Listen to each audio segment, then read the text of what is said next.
ನಮಸ್ಕಾರ, ಆರ್ಗ್ಯಾನಿಕ್ ಕಿಚನ್ಗೆ ಸ್ವಾಗತ. ಇವತ್ತು ನಾನು ಮಾಡ್ತಾ ಇರುವಂಥ ರೆಸಿಪಿ ತುಂಬಾ ಈಸಿಯಾಗಿ ಮಾಡ್ಕೊಳ್ಬೋದಾಗಿರುವಂತಹ ಉದ್ದಿನ ಬೇಳೆಯ ಗಟ್ಟಿ ಚಟ್ನಿ ಹೇಗೆ ಮಾಡ್ಕೊಳ್ಳೋದು ಅಂಥೇಳಿ ಇವತ್ತಿನ ವಿಡಿಯೋದಲ್ಲಿ ನೋಡೋಣ. ಮೊದಲಿಗೆ ಒಂದು ಪ್ಯಾನಿಗೆ 1-2 ಸ್ಪೂನ್ ಆಗುವಷ್ಟು ಎಣ್ಣೆ ಹಾಕ್ಕೊಂಡು ಅದಕ್ಕೆ 1-2ರಿಂದ 3 ಸ್ಪೂನ್ ಆಗುವಷ್ಟು ಉದ್ದಿನಬೇಳೆ, ಅದೇ ಪ್ರಮಾಣದಲ್ಲಿ 1-2ರಿಂದ 3 ಸ್ಪೂನ್ ಆಗುವಷ್ಟು ಕಡಲೆಬೇಳೆ, ಇದನ್ನು ಎರಡನ್ನೂ ಹಾಕಿ ಚೆನ್ನಾಗಿ ಹುರ್ಕೊಳ್ಬೇಕು. ಈಗ ನಾವು ಲೆಮನ್ ರೈಸ್ನಲ್ಲೆಲ್ಲ ಹೇಗೆ ಕಂದು ಬಣ್ಣ ಆಗೋವರೆಗೂ ಹುರ್ಕೊಳ್ತೀವೋ ಅದೇ ರೀತಿಯಲ್ಲೇ ಹುರ್ಕೊಳ್ಬೇಕು. ಬೇಳೆಗಳು ಕಪ್ಪಾಗಿ ಮಾಡ್ಕೊಳ್ಬಾರ್ದು.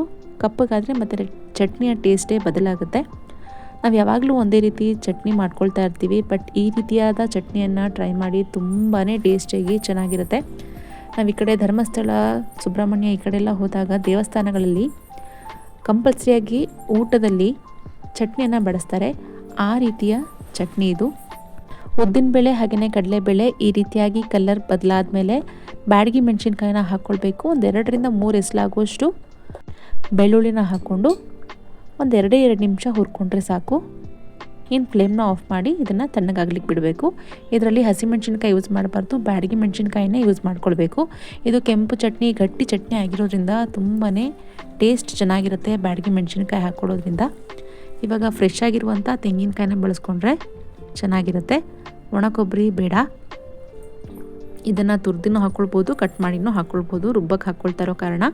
ಇವಾಗ ಹುರ್ಕೊಂಡಿರುವಂತಹ ಉದ್ದಿನಬೇಳೆ, ಕಡಲೆಬೇಳೆ ಹಾಗೆಯೇ ಬ್ಯಾಡಗಿ ಮೆಣಸಿನ್ಕಾಯಿ ಜೊತೆಗೆ ಸ್ವಲ್ಪ ಹುಣಸೆಹಣ್ಣು ಹಾಗೆಯೇ ರುಚಿಗೆ ತಕ್ಕಷ್ಟು ಉಪ್ಪನ್ನು ಹಾಕಿ ಸ್ವಲ್ಪ ನೀರು ಹಾಕ್ಕೊಂಡು ಇದನ್ನು ತರತರಿಯಾಗಿ ರುಬ್ಕೊಳ್ಬೇಕು. ನಾವು ಚಟ್ನಿನ ರುಬ್ಕೊಳ್ಬೇಕಾದ್ರೆ ತರತರಿ ಇದ್ರೇ ಚಟ್ನಿ ಚೆನ್ನಾಗಿರುವಂಥದ್ದು. ತುಂಬಾ ನೈಸಾಗಿ ರುಬ್ಕೊಂಡ್ರೆ ಅಷ್ಟು ಟೇಸ್ಟ್ ನಮಗೆ ಕೊಡೋದಿಲ್ಲ. ಹಾಗಾಗಿ ಸ್ವಲ್ಪ ದಪ್ಪಕ್ಕೆ ರುಬ್ಕೊಂಡು ಕೊನೆಯಲ್ಲಿ ಒಗ್ಗರಣೆ ಹಾಕ್ಕೊಂಡ್ರೆ ನಮಗೆ ಟೆಂಪಲ್ ಸ್ಟೈಲ್ನ ಉದ್ದಿನಬೇಳೆಯ ಗಟ್ಟಿ ಚಟ್ನಿ ರೆಡಿಯಾಗುತ್ತೆ.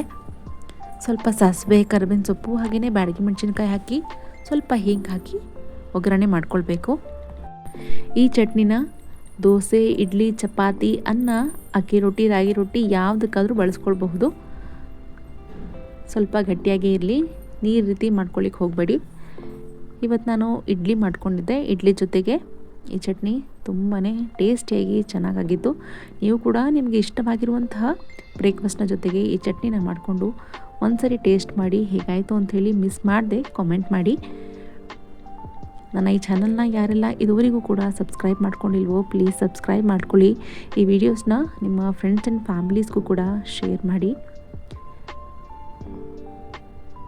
ನನ್ನ ಮಗನಿಗೆ ಒಂದ್ಸರಿ ತಿನ್ನಿಸ್ದೆ, ಅವನಂತೂ ತುಂಬಾ ಚೆನ್ನಾಗಿದೆ ಅಂತ ಹೇಳಿ ತಿನ್ಲಿಕ್ಕೆ ಹಾಗೆ ತಗೊಂಡು ಹೋದ. ಒಮ್ಮೆ ಮಿಸ್ ಮಾಡದೆ ಟ್ರೈ ಮಾಡಿ ಅಂತ ಹೇಳ್ತಾ ಮುಂದಿನ ವಿಡಿಯೋದಲ್ಲಿ ಮತ್ತೆ ಸಿಗ್ತೀನಿ. Thank you.